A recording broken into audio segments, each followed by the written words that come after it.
This nibble originally aired on RSBANDB Update, episode 896, The Best World for a Fresh Start. Enjoy.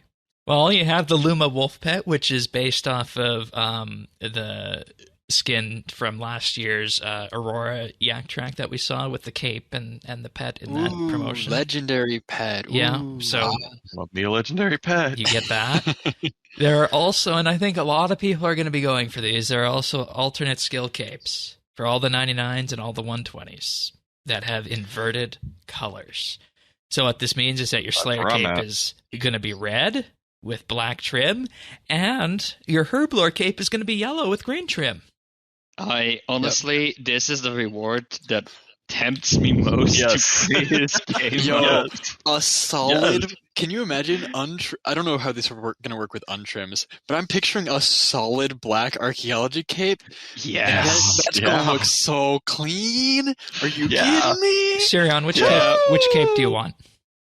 I want, first of all, the fire-making one, but after that, the archaeology one, for sure. Yellow fire-making cape. Also, light blue quest cape. I want to get a quest cape on this mode. I want to. I'm going to do it again. I'm going to do a third quest cape, or fourth, if you count old school. I can't. You offer me a pretty new quest cape. Let's say okay. For me, it's got to be farming, of course, Tannis. Well, I'm going probably in this order for mining, woodcutting, and fishing. Those three. Farming, and if I have any skipping out. Yeah, any extra time, I may try to do fire making or something like that. Now, are you going to try to do? I know smithing is also kind of your jam. Would you not go for the light blue? I think it's light blue smithing cape. Because you'll have all the ores if you mine them yourself. You're setting yourself up for it. The only thing that I'm leery of with the smithing is it is pretty slow, and so I need to get the things done that I want to get done, and then if I have any time, then maybe I can go for that.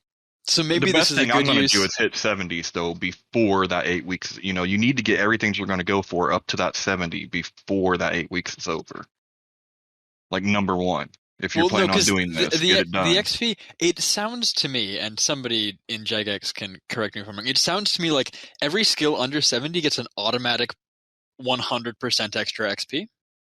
And once you hit 70, that falls off. So it sounds like it actually scales from day one, 1x XP to 3x XP in week 8, and then back down to 1x. Yep. Right, but it's only during the first 8 weeks, right? No, I think that it that takes 4x bonus Tannis, it takes 8 weeks to go up and then 8 weeks to come down. Yeah. I think you just get 100% cool, extra bonus for when you're in your first million XP, because I think that 1 makes it a million little XP less stressful. Okay. Good. But no, what I'm going to say is you could mine all your stuff pretty early, and then you'll get more experience from it by just doing it in the middle, right? So you'll get that smithing experience faster if you do it in the middle. So you use fewer ores and stuff. That's the other thing. I also want to really mention this, and I'm going to mention again in terms of our actual opinions on this, but the bonds part of this, I am a person who does not like to pay for my membership. I like Jagex to make money. Jagex makes more money if I pay for my membership in bonds. And then I get it for free. And then that's kind of an outstanding question, too, about how bond transfer back to the main game will work. Because one thing we haven't mentioned yet is that you will be able to transfer your account back to main at any time that you want. Right. My goal with this is low-key, have fun, earn a bunch of fun capes, and pets, and whatever comes along with it, and get as fast as I can to, end-ish game bossing, because they drop all of the alks, and I'm going to make all of the money and then buy all of the bonds for cheap so that my main doesn't have to pay for membership this year, because I haven't been keeping up with my dailies. That's an interesting idea. Other rewards you get are the Challenger Armor and Challenger Lance. This is a set of hybrid armor that levels up with your combat skills to max level 80, and the Challenger Lance does the same thing, upgrades itself as your combat levels rise. Do we know if this is augmentable, though? I do not. But for early game, this is going to be really super helpful. If you are doing any kind of combat stuff, I was already thinking about that. I'm like, ooh, I don't know if I want to touch combat, because then I got to go through all the armors and See, here's what I would have And here's your tip for all of our people who, before you earn this armor, you can go to the Tuska event and earn Tuska War Priest without having done any combat, and you can wear that Tuska War Priest, and that will also level as you level 25, 50, and 75. So that will level up with you too. That's what I will probably more likely be using because the passive effect from that is nice extra damage.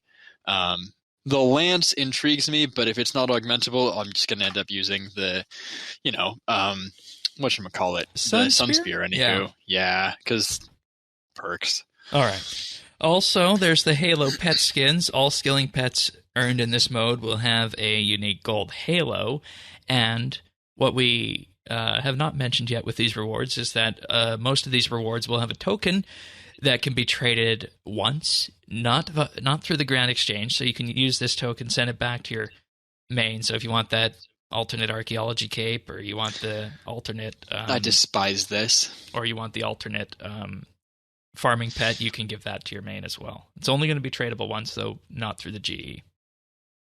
Make them like bonds, just make them tradable once to the GE. I despise that people are going to have to actually seek out and trade fuel. It's just it's not fuel for the merchants because they can't trade them on, but it's just going to make it harder for people to get the value that things are worth out of stuff. Go for the scammers. I mean, I also understand why they do it. I get that it's annoying that you can't trade them, but I think you're not supposed to trade them, right? The idea is they're meant to be your for you. Achievement, and you just give it to your main, right? You give it to your main. That's fair. I'm I get that, but that's not how that's going to end up. Right? No, I know. There's going to be people trading this for crazy money. And hey, Sirion, sell me a kidney and I'll get you that fire cape. So, what? No, I need my kidney. That's fair. Got two of them. I need both of them. Yeah. Because after this episode, I need to. Yeah. Anyway, let's. There are two other rewards that are going to be completely tradable to anybody massively. There is the Halo of Returning that you will get when you complete various milestones. You have to complete 8 milestones in-game that include hitting markers for total levels. You'll get 1 for every 500 total levels, 1 for every 50 quest points, and 1 for every 2,000 rune score.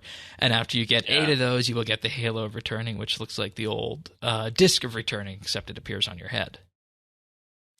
Which, for the record, I'm anticipating people that are playing in a balanced playstyle will probably get this around 1,500 total. So yeah, it's the it's the around golden party hat. Yeah, if you get 100,000 experience in all your skills and do a lot of the early game quests, you'll end up with the right number of rune score to where you'll hit this. So this is the if you do everybody's the free to play experience, if you do that amount of work, that you'll net one of these halos, which is nice. It's a good hey, you did it reward. Yeah, then we have the golden halo. Assholes. Which comes from the first to get 99s, the first to get 120s, the first to get 200 mils, and all of the other world firsts, including Quest Cape and Max Cape, and people who are in the top 100 of each skill in general. Yeah, I don't know about 200 mils. I think we calculated out, and there's going to be roughly 3,000 of these in game. Yep. Which will make it expensive. Not party hat expensive, but expensive. Depends on if this mode comes back, how expensive it'll be. It's true. If it's a recurring item, they're not guaranteeing that it's That's true. A single time release. But I actually wouldn't mind if they just continued to give out gold halos for competitions they do in future. I wouldn't be mad about that. Yeah, that'd be a fun. This is just the prestige award. I do wish that they weren't tradable. Because then, you get rewarded in gold for the achievement you had, but I would feel better if you got rewarded in, prestige item for the, I don't know. Well, maybe that's overly optimistic. But if you play if you're just playing this, to play it and to have fun, but you still, if 99% of the time you're on your main, you want to show that off on the account that you're playing, right? Make it tradable once then. And that's fine. I wouldn't, when that's what we have with our capes. Right. again, we'll see how this goes. You can find full episodes of RSBANDB Update right here on this YouTube channel. If you found this video useful or just enjoyed it, like and subscribe, or leave a comment.